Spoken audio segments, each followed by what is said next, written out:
बहनों और भाई, ये कुछ समय पहली बात है जब हम कॉलेज जाया करते थे। एक बार एक चाट वाला सुबह सुबह चाट बेचकर वो सुबह सुबह 1-1.5 घंटे में ख़त्म करके जा रहा था। तब उससे मैंने बोला कि भैया आप इतनी कम चाट क्यों बनाते हो? कुछ ज़्यादा चाट बनाया करो, ज़्यादा बिक्री होगी, ज़्यादा आमदनी होगी आपकी। लेकिन वो कहने लगा कि नहीं, दुनिया के नुक्कड़ नुक्कड़ पे, शहर के नुक्कड़ नुक्कड़ पे, गांव के नुक्कड़ नुक्कड़ पे चाट बिकती है और आप लोगों ने खाई है, सभी खाते हैं। लेकिन मेरा जो मटेरियल रहता है, जो मेरा सामान रहता है, वो सामान मैं एकदम नाप तोल कर और खुद अपने हाथों से बनाता हूँ और उसमें भिन्न भिन्न मात्राएँ होती हैं, यानी कि नपी तुली मात्राएँ होती हैं। ऐसा नहीं है कोई चीज़ ज़्यादा डाल दी, वो मात्रा में डालता था।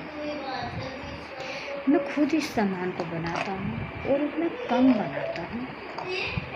अगर मैं इनकी तरह सबकी तरह ऐसे बनाने लगूँगा तो सबसे पहली बात तो ये इतनी कीमत उसकी नहीं रहेगी। नुक्कड़ नुक्कड़ पे चाट बिकती है, गली गली में चाट बिकती है, तो वो स्वाद भी नहीं मिलेगा और वो चीज़ नहीं मिलेगी। मेरा यही है कि 1 से 2 घंटे में वो चला जाता है। मैंने कहा अच्छा। फिर वो 1 से, और ऐसा नहीं था कि उसकी आमदनी नहीं होती थी, अच्छी खासी वो आमदनी करता था। 1 से 1.5 घंटे के अंदर, यानी कि 2 घंटे के अंदर वो अच्छे से आमदनी करता था। और उसकी ख़ास बात क्या थी बहनों और भाइयों, मैं आपको बताती हूँ फ्रेंड्स, उसमें ख़ास बात क्या थी। मेरा ये टॉपिक है गाइस, हम सक्सेस मोटिवेशन की रानी हूँ और मैं आप लोगों को, शायद मेरी वीडियो आपने नहीं देखी हो, जिसने भी, अगर देखी है तो उसका धन्यवाद, और जिसने नहीं देखी है वो अभी सुन लीजिए मेरी बात। वीडियो अच्छी लगे तो लाइक करना, कमेंट करना और चैनल को सब्सक्राइब कर लेना। नहीं लगे तो आपका फिर भी धन्यवाद। तो इसमें मैं ये समझाना चाह रही हूँ कि ज़्यादा, ये मेरा मतलब ये है, उससे मैंने अनुमान लगाया कि यार ये उस बात पे भी निर्भर करता है। जैसे हम ज़्यादा बोलते हैं, ज़्यादा बोलते बोलते हम अपने भावों में बह जाते हैं और कुछ भी बोल देते हैं, क्योंकि वो नपे तुले और सोचे हुए शब्द नहीं होते, इसलिए हम कुछ भी बोल जाते हैं। ठीक है, पहला तो ये। दूसरी बात, अगर आप सोच समझ कर बोलेंगे और मौन रहेंगे, नपे तुले शब्द बोलेंगे, किसी से ज़्यादा वार्तालाप ना करेंगे। मेरा ये बिल्कुल भी मतलब नहीं है कि आप बिल्कुल चुप रहें, बिल्कुल मौन रहें, नहीं। लेकिन अगर आप थोड़ा शांत रह के और अच्छे से सोच विचार कर बोलते हैं तो उसका अनुभव कुछ और निकलता है, उसका अर्थ कुछ और निकलता है, उसका असर कुछ और पड़ता है। अब आता तीसरा टॉपिक, मौन रहना, यानी कि चुप रहना। चुप रहने के फ़ायदे क्या हैं? आइए मैं आपको बताती हूँ चुप रहने के फ़ायदे क्या हैं। चुप रहकर कोई इंसान है, आधा घंटा चुप रहे, आधा घंटा वो चुप रहे और दो आपस में लोग चपड़ कुछ ना कुछ कह रहे हैं, बात कर रहे हैं, और तीसरा व्यक्ति चुप बैठा है, क्योंकि उसकी ना शक्ति बढ़ रही है, इंद्रियों की शक्ति बढ़ रही है उसकी। जब इंद्रियों की शक्ति बढ़ती है ना, तो इंसान खुद में विलीन होता है, और खुद में जब विलीन होता है ना, उसके शब्द नब्बे तुल्य होते हैं, और जब शब्द नब्बे तुल्य होते हैं ना, तो वो उसके शब्द में दम होता है। तो मौन रहने का ये एक फायदा है। अब आते हैं चौथे टॉपिक पर। मौन रहना, चुप रहना, अपने आप से मिलना।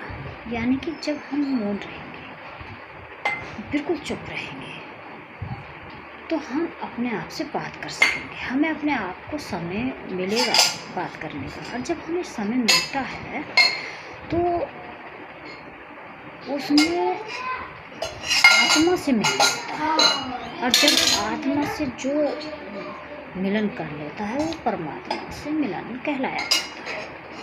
ठीक है, उसका जो प्रभाव इंसान के अंदर ज़बरदस्त देखने को मिलेगा। ऐसा नहीं है कि उसको गाइस थोड़ी वॉइस पीछे से आ रही है, उसके लिए सॉरी। तो छोटे बच्चे हैं मेरे घर में, मेरा ही छोटा बेटा है वो, तो उसका जो प्रभाव पड़ता है ना, काफ़ी भयंकर पड़ता है। चुप रहने का फ़ायदा यही है। आइए करते हैं 5वें टॉपिक पे बात। अगर आप चुप हैं और आप से कोई बात करे जा रहा है, मान लें लड़ाई कर रहा है कोई, आपसे कोई लड़ाई ही कर रहा है, और आप उसका शांति से उसकी बात सुने जा रहे हैं, कोई जवाब नहीं दे रहे उसको अभी तक कोई जवाब नहीं दिया है आपने, आराम से सुने जा रहे हैं, उसकी बात सुने जा रहे हैं। और क्या होता है ना, जब आपके जो शब्द से पहला वर्ड निकलेगा, उसका प्रभाव शायद किसी को तो पता होगा, जो मेरी वीडियो देख रहा होगा और जो इन बातों को समझते हैं, उसको पता होगा कि पहले चुप रहने के बाद जो वर्ड मुँह से निकलता है, उसका प्रभाव सामने वाले व्यक्ति पे ऐसा पड़ता है मानो जैसे कोई करंट सा लग गया हो उसको। अगर वो समझदार है सामने वाला व्यक्ति, तो चुपचाप उठ के वो चला जाएगा। अगर वो समझदार नहीं है तो शायद उस टॉपिक पे बहस भी कर सकता है। फिर आप चुप हो जाइए, फिर आपको चुप होना अच्छा रहेगा। ये हुआ। और छठी बात मैं आपको बताती हूँ, बहस में कभी ना पड़े, कभी बहस में ना पड़े, क्योंकि बहस जितनी आप करोगे उतनी बहस बढ़ जाएगी, बहस उतनी बढ़ जाएगी, और उन लोगों को एहसास भी नहीं होगा, क्योंकि आपको गिराना चाहेंगे वो आप, क्योंकि उनका तो कोई लेवल ही नहीं है, उनका कोई लेवल नहीं है, आपका तो लेवल है भाई। आप उनके लेवल तक नहीं गिर सकते, आपका एक लेवल है। तो इसलिए जो जिनका लेवल होता है वो कभी बहस में नहीं करते, वो कभी चपड़ नहीं करते, वो कभी भी इन बातों में पड़ते ही नहीं हैं, इन झमेलों में पड़ते ही नहीं हैं, जिनका अपना एक वैल्यू एड होती है। ठीक है, आइए अगले टॉपिक पे बात करते हैं। 7वां टॉपिक क्या है? 7वां टॉपिक ये है, अगर आप अकेले रहेंगे, चुप रहेंगे, शांत रहेंगे, तो अपने आप पर ध्यान देंगे। और जब इंसान अपने आप पर ध्यान दे पाता है तो वो अपनी कमियों को ढूंढता है, और अपनी कमी ढूंढना कोई आसान इंसान नहीं कर सकता, आसान इंसान कभी नहीं कर सकता। जो अपने आप को पहचानेगा, जो अपने आप को निखारना चाहेगा, वही आपकी पहचान कर पाएगा। आइए अगले टॉपिक पर बात करते हैं। अगला टॉपिक मेरा ये है, कि अपने आप को पहचानें कि हम क्या हैं। हमारे जो इर्द गिर्द लोग घूमते हैं और जो अपने जैसा समझते हैं, जो अपने आप अपने जैसा बनाना चाहते हैं, ठीक है, तो उनके जैसा आप बनना चाहते हो तो बनो। लेकिन एक बात याद रखना, उनके जैसा बनना फिर वो आपके जैसा बन जाएंगे।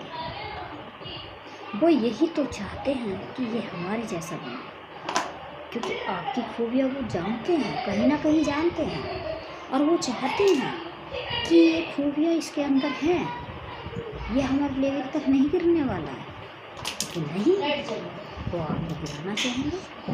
और अगर जिस दिन आप उनके लेवल तक गिर गए तो भाई साहब गजब, वो आपकी तरह बन जाए। इंसान बहाना ढूंढता है, ये सब करने का, तो किसी के बहकावे में ना आए, किसी की बातों में ना पड़े। झगड़ा करना कोई अच्छी बात नहीं होती, झगड़े में तो बिल्कुल भी ना पड़े, बिल्कुल भी किसी से बहस ना करें। समझदार इंसान की पहचान यही होती है कि अच्छे लास्ट जो टॉपिक है मेरा, लास्ट जो प्रश्न है, और अगर आपको पसंद आए तो कमेंट करके एक बार ज़रूर बताइए।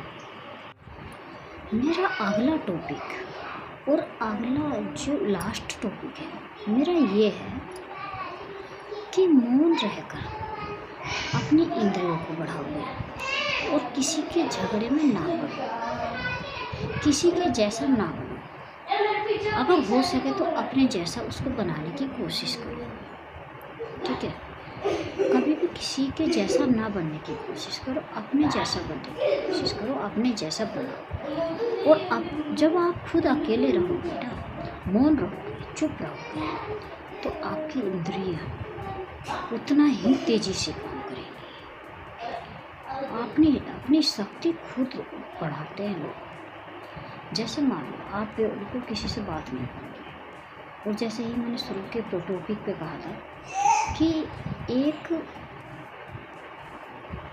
किसी के चपड़ में बहस में मत पड़ो। जो कहते हैं ना, जो चपड़ करने वाला होता है ना, जो अंदर की बात होती है ना, वो भी बोल जाता है। जो समाज में नहीं बोलनी चाहिए वो भी बोल जाता है, जबकि ऐसा नहीं होना चाहिए, क्योंकि उसको पता ही नहीं, उसके जो शब्द हैं वो नपे तुले ही नहीं है, सोचे हुए नहीं है, तो कुछ भी बोलेगा।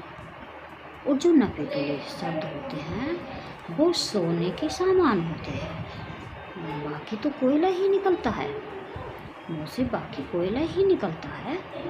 और जब कोयला निकलेगा तो कोयले की तो कोई कीमत नहीं होती। जब आप चपड़ करोगे, ज़्यादा बोलोगे और कुछ सोचोगे नहीं, बिना सोचे जो बोलेगा वो कोयला ही होता है।